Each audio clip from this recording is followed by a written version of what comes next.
50 दिनों में दंडक्रम पारायणम, जिसमें शुक्ल यजुर्वेद की मध्यम दिनी शाखा के 2000 मंत्र शामिल हैं। इसमें कई वैदिक छंद और पवित्र शब्द शामिल हैं, जिन्हें त्रुटिहीन रूप से उच्चारित किया गया है। आपके इस कार्य को आने वाली पीढ़ियों द्वारा याद किया जाएगा।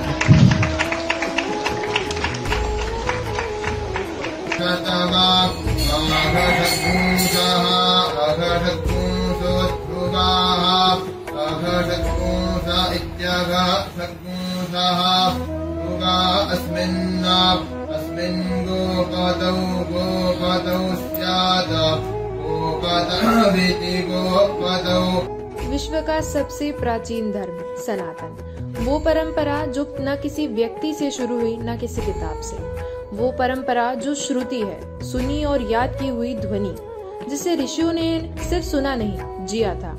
इन्हीं श्रुतियों में सबसे गूढ़, सबसे शुद्ध और सबसे कठिन है वेद, और वेदों में भी सबसे कठिन साधना है अखंड दंडक्रम पारायण। 200 वर्षों बाद सनातन में वही चमत्कार दोहराया गया। नासिक के वैदिक साधक देवव्रत महेश रेखे, आयु सिर्फ 19 साल, ने वो कर दिखाया जो पीढ़ियों से कोई नहीं कर पाया था। उन्होंने शुक्ल यजुर्वेद के लगभग 2000 मंत्रों का 50 दिनों तक बिना एक भी त्रुटि के अखंड दंडक्रम पारायण किया।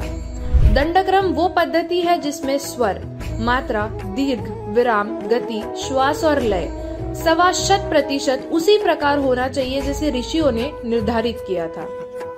एक भी त्रुटि तो संपूर्ण पारायण अमान्य माना जाता है। विद्वानों ने कहा यह पवित्र ध्वनि है, मानो स्वयं वेद बोल उठा हो। काशी के वेदाचार्य, श्रृंगेरी मठ, नासिक के आचार्य, सभी ने इसे युगों के बाद की उपलब्धि, अखंड श्रुति की पुनरावृत्ति कहा है।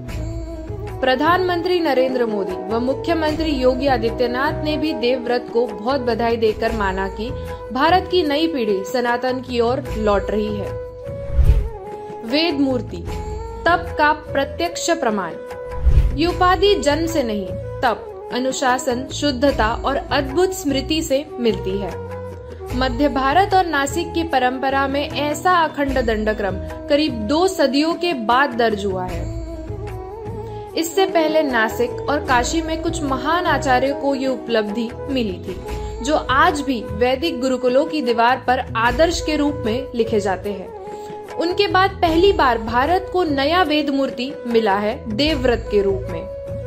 ये कहानी सिर्फ देवव्रत की नहीं, ये सनातन का पुनर्जागरण है।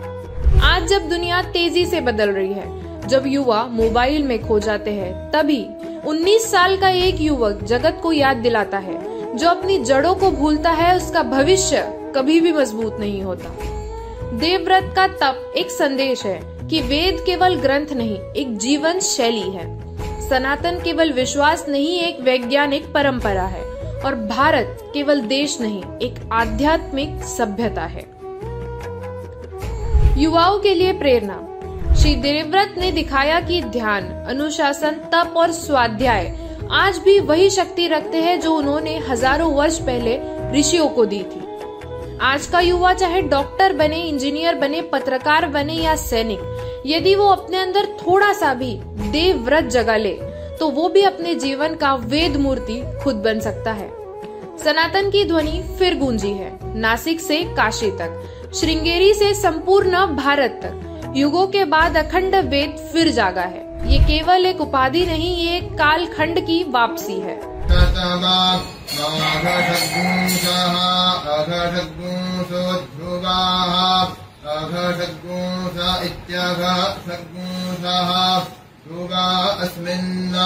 अस्मिन् गोपतौ स्यात् गोपतभिति गोपतौ स्यात् बह्वीर्जजमानस्य पशून् पाहि पाहीति पाहि। हरि ओम वसोः पवित्रं वा।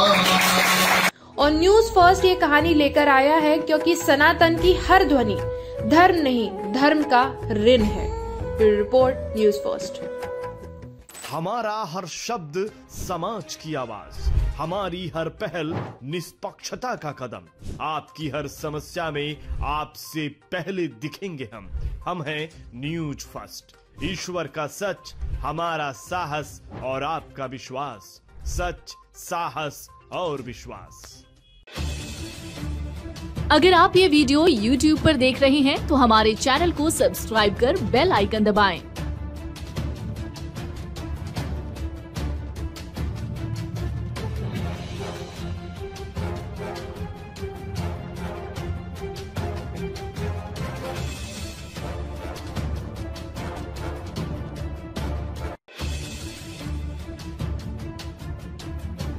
और Facebook पर देख रहे हैं तो हमारे पेज को लाइक करें।